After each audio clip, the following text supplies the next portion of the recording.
اقبال نے نا ہمیں بات سمجھائی ہے۔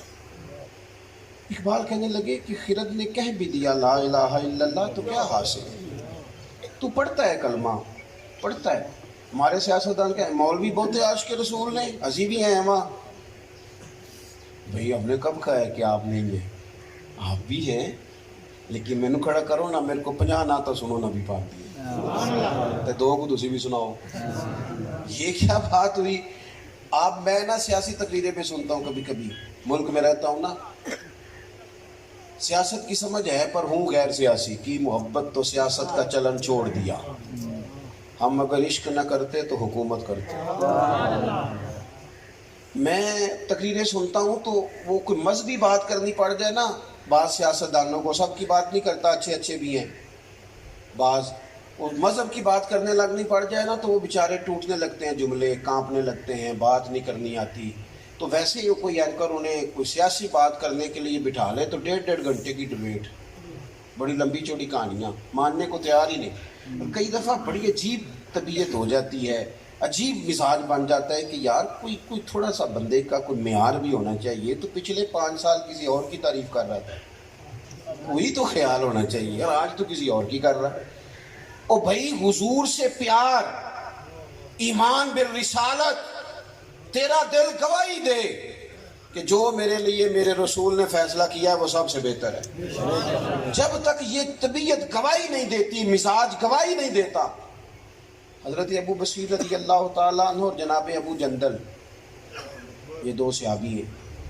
حدیبیہ کے مقام پر نبی پاک علیہ السلام نے کفار سے یہ وعدہ کیا تھا کہ اگر کوئی شخص وہاں سے آئے گا مدینہ منورہ تو ہم اسے نہیں رکھیں گے، واپس کر دیں گے۔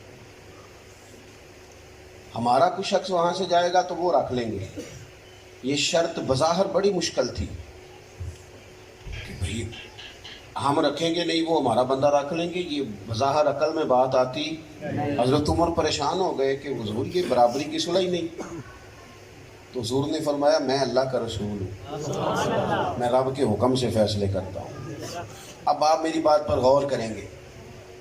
حضور نے طے، اچھا سب سے پہلے آپ کو نا میں تھوڑا سا، آپ الجھ بنا نہ جائیں، آج کل اللہ خیر کرے ہمارے ہاں بحثوں کا رواج زیادہ ہے تو بات اڑ بھی جاتی ہے۔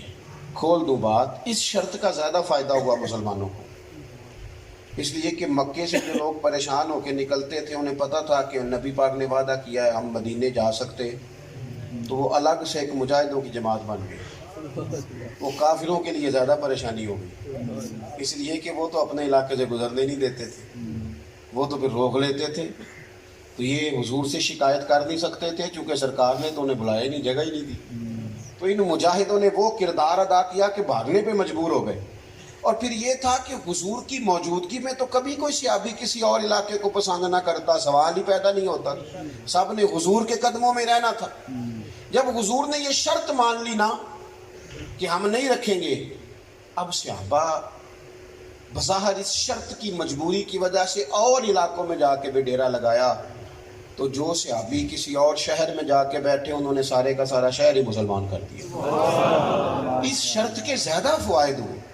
اب حضرت ابو جندل وہاں سے آئے اور بڑی مشکل سے آئے، قید سے چھوٹ کے آئے، نبی پاک کی بارگاہ میں عرض کی حضور مجھے لے چلیں۔ آپ کی توجہ ہے میری بات؟ حضور نے فرمایا میں نے وعدہ کر لیا، آپ کو واپس جانا۔ یہاں میں کسی شخص کو چھوڑ جاؤں نا، کبھی بچے کو چھوڑ جائے نا کہیں جانا ہو تو وہ بڑا احتجاج کرتا ہے، اور یہاں تو تھوڑا سا آپ کو، جب تک آپ میٹھے میٹھے ہیں بات قبول کر رہے ہیں تب تک ہی پیار ہے، اور اگر کہیں کڑوی بات آ جائے تو وہ پچھلے ساری محبتیں لوگ بھول جاتے ہیں۔ آپ کسی کے 99 دفعہ کام آئے، ایک دفعہ نہ آئے، صرف ایک دفعہ، کہ وہ کہندا ہے تو تے ہمیشہ انجی کردا ہے، ساری زندگی آپ کو ساتھ چلنا ہے۔ نبی پاک نے فرمایا وعدہ کر لیا ہے تو میں واپس جانا ہے، قربان جاؤں میرے دوست، یہ ہے ایمان۔ جب کہا نا واپس جانا ہے تو حضرت ابو جندل نے خود سے وہ زنجیریں اٹھا لی اور واپس جا کے نا جن کے قیدی تھے ان کی طرف بڑھ گئے، ان کی طرف بڑھ گئے۔ انہوں نے کہا شکوہ کوئی نہیں، کہنے لگے شکوہ کاہے کا، وہ اللہ کے رسول ہے، جو حضور فیصلہ کر دیں، جو